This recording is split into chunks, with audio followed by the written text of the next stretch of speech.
ಹೈಕಮಾಂಡ್ನಿಂದ ಕಠಿಣ ಕ್ರಮ ಆದ್ರೆ ಪಕ್ಷವನ್ನ ಬಿಡ್ತಾರಾ ಜಮೀರ್ ಅವರು? ಇನ್ನು ಕೈ ತೊರೆದು ಜೆಡಿಎಸ್ ಸೇರ್ತಾರ ಸಚಿವ ಜಮೀರ್ ಅಹ್ಮದ್. ಹೈಕಮಾಂಡ್ನಿಂದ ಕಠಿಣ ಕ್ರಮ ಆದ್ರೆ ಪಕ್ಷವನ್ನ ಜಮೀರ್ ಅವರು ಬಿಡ್ತಾರಾ? ಜಮೀರ್ ಜೆಡಿಎಸ್ಗೆ ಬಂದ್ರೆ ಆಗೋ ಲಾಭ ಏನು ಹಾಗಾದ್ರೆ? ಮೊದಲನೆಯದಾಗಿ ಜೆಡಿಎಸ್ಗೆ ಜಮೀರ್ ಬಲ ಸಿಗುತ್ತೆ, ಮರಳಿ ಬರಲಿದೆಯೇ ವೈಭವ? ಹಾಗಾದ್ರೆ ಇನ್ನು ಜಮೀರ್ ದಳ ಸೇರಿದ್ರೆ ಮುಸ್ಲಿಂ ಮಾಸ್ ಇಮೇಜ್ ಕೂಡ ಹೆಚ್ಚಾಗುತ್ತೆ. ಜಮೀರ್ ಜೆಡಿಎಸ್ ಬಂದ್ರೆ ಮತ್ತಷ್ಟು ಮುಸ್ಲಿಂ ಬೆಂಬಲ ಕೂಡ ಸಿಗುತ್ತೆ.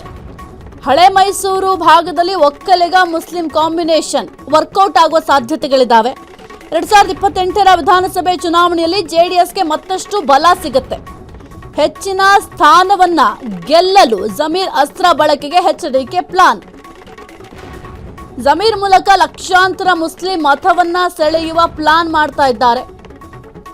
ಇನ್ನು ಹೈಕಮಾಂಡ್ನಿಂದ ಏನಾದರೂ ಒಂದು ವೇಳೆ ಕಠಿಣ ಕ್ರಮವನ್ನ ಜರುಗಿಸಿದ್ರೆ ಜಮೀರ್ ಅವರು ಪಕ್ಷವನ್ನ ಬಿಡ್ತಾರಾ ಎಂಬ ಪ್ರಶ್ನೆ ಕೂಡ ಇದೆ. ನೋಡ್ಬೇಕಾಗತ್ತೆ ಮುಂದಿನ ದಿನಗಳಲ್ಲಿ ಏನಾದರೂ ಹೈಕಮಾಂಡ್ ಜಮೀರ್ ಅವರ ವಿರುದ್ಧ ಯಾವ ರೀತಿಯ ಕ್ರಮವನ್ನ ಜರುಗಿಸ್ತಾರೆ, ಅಥವಾ ಏನಾದರೂ ವಾರ್ನಿಂಗ್ ಕೊಟ್ಟು ಸುಮ್ಮನೆ ಆಗ್ತಾರಾ, ಅಥವಾ ಸಚಿವ ಸ್ಥಾನದಿಂದನೇ ಕೈ ಬಿಡ್ತಾರೆ. ಯಾಕೆಂತಂದ್ರೆ ಆಲ್ರೆಡಿ ಕೆಲವೊಂದಿಷ್ಟು ಶಾಸಕರು ದೆಹಲಿಯಲ್ಲಿ ಹೋಗಿ ಠಿಕಾಣಿಯನ್ನ ಹೂಡಿದ್ದಾರೆ. ನಮಗೆ ಸಚಿವ ಸ್ಥಾನ ಬೇಕು ಅಂತ ಪಟ್ಟು ಹಿಡ್ಕೊಂಡು ಕೂತಿದ್ದಾರೆ. ಹಾಗಾಗಿ ಕೆಲವೊಂದಿಷ್ಟು ಸಚಿವರಿಗೆ ಕೊಕ್ಕು ನೀಡುವ ಸಾಧ್ಯತೆಗಳಿದ್ದಾವೆ. ಯಾರಿಗೆಲ್ಲ ಕೊಕ್ಕು ಕೊಡಬೇಕು ಅಂತ ಕೂಡ ಆಲ್ರೆಡಿ ಡಿಸೈಡ್ ಅನ್ನ ಮಾಡ್ತಾರೆ ಹೈಕಮಾಂಡ್ ಅವರು. ಆ ಒಂದು ಪಟ್ಟಿಯಲ್ಲಿ ಜಮೀರ್ ಅವರ ಹೆಸರಿದ್ಯಾ? ಒಂದು ವೇಳೆ ಜಮೀರ್ ಅವರ ಹೆಸರು ಇದ್ರೆ ಸಚಿವ ಸ್ಥಾನದಿಂದ ಕೈ ಬಿಡ್ತಾರಾ? ಸಚಿವ ಸ್ಥಾನದಿಂದ ಕೈ ಬಿಟ್ಟಾಗ ಜಮೀರ್ ಅವರು ಮತ್ತೆ ಜೆಡಿಎಸ್ ಪಾಳೆಯಕ್ಕೆ ಹೋಗಿ ಸೇರ್ಪಡೆ ಆಗ್ತಾರಾ ಎಂಬ ಪ್ರಶ್ನೆ ಕೂಡ ಇದೆ.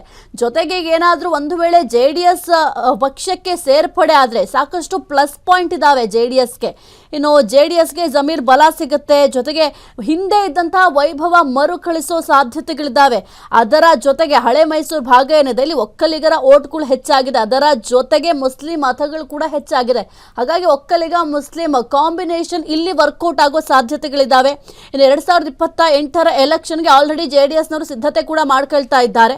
ಒಂದು ವೇಳೆ ಜಮೀರ್ ಅವರ ಬಲ ಸಿಕ್ಕರೆ ಅಲ್ಪಸಂಖ್ಯಾತ ಓಟ್ಗಳು ಈಸಿಯಾಗಿ ಜೆಡಿಎಸ್ ಪಾಲಾಗುತ್ತೆ. ಕ್ಷಣ ಕ್ಷಣದ ಸುದ್ದಿಗಳಿಗಾಗಿ ಫ್ರೀಡಂ ಟಿವಿ ಸಬ್ಸ್ಕ್ರೈಬ್ ಮಾಡಿ, ಲೈಕ್ ಮಾಡಿ ಹಾಗೂ ಫಾಲೋ ಮಾಡಿ. ಹೊಸ ಸುದ್ದಿಗಳ ನೋಟಿಫಿಕೇಶನ್ಗಾಗಿ ಬೆಲ್ ಐಕಾನ್ ಮೇಲೆ ಕ್ಲಿಕ್ ಮಾಡಿ.